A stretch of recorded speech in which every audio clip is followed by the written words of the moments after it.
Hi, and welcome back to our series on lenses. In this episode, we'll cover anamorphic, how it works, its beauties, its challenges, and how you can shoot it without breaking the bank.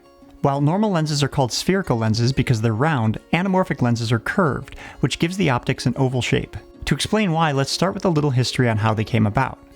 Early films used the Academy aspect ratio, roughly 4:3. In the 50s, TV came around and used basically the same ratio, so the movie industry responded by shooting widescreen to give people something new that would get them back into theaters.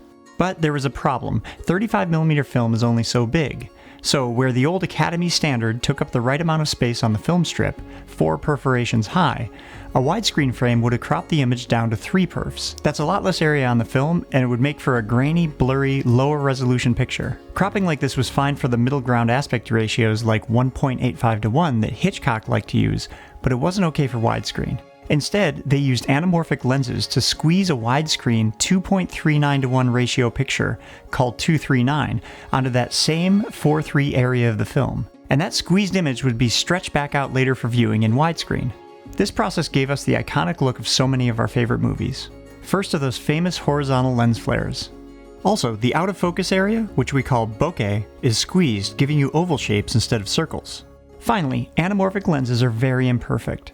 They're normally not as sharp, and they have distortion that adds character and takes the harsh digital edge off the image. Plus, the distorted bokeh gives the image a three-dimensional look. Filmmakers loved all these oddities and imperfections, and the challenges of optics that forced them to keep the subject near the center of the frame. All these attributes combine to give the picture a visual personality that a lot of filmmakers and audiences love. Also with anamorphic, you can shoot wide without using a wide lens. Here's how. If you're shooting with a 60mm anamorphic lens, it's stretched out to a 30mm field of view. And since longer lenses compress the background and tend to have more bokeh, anamorphic lets you shoot wide, but with all the characteristics of that longer lens. What are the drawbacks? Honestly, sometimes it's just widescreen itself. Sure, those letterbox bars are the perfect way to tell your audience, this is cinematic, but shooting widescreen means giving up precious real estate on your audience's 16:9 monitor or device. How did 16:9, like this video, come about anyway? Well, it works best with all the old content because it's exactly halfway between the 4:3 ratio of older movies and TV and 2:3:9 widescreen. So, if you're watching episodes of Twin Peaks, you'll lose the same amount of 16:9 space as when you're watching Blade Runner or Alien. However, you can always shoot anamorphic and crop it back to 16:9 for your final output.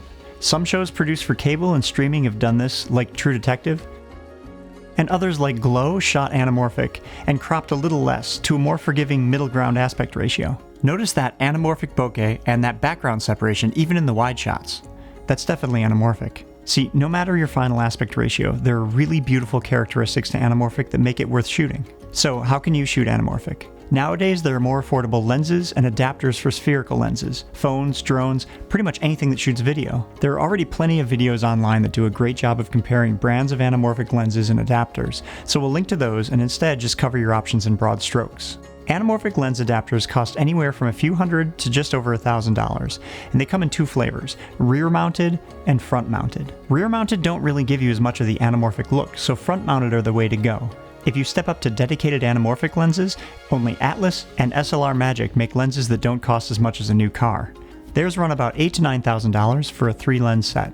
Now, for a true anamorphic look, you'll need a camera that can shoot in 4:3 mode, like the Panasonic GH5 or Blackmagic Pocket Cinema camera. This way you can use a 2x anamorphic adapter to squeeze the image in half. This essentially replicates the original process from the film days. Otherwise, you have to shoot with big cinema rigs like an ARRI or a RED. If, like the rest of us, you're shooting on a Super 35 sensor, there are 1.33x anamorphic adapters that will squeeze your image about 30%, just the right amount to stretch it back from 16:9 to 2:3:9.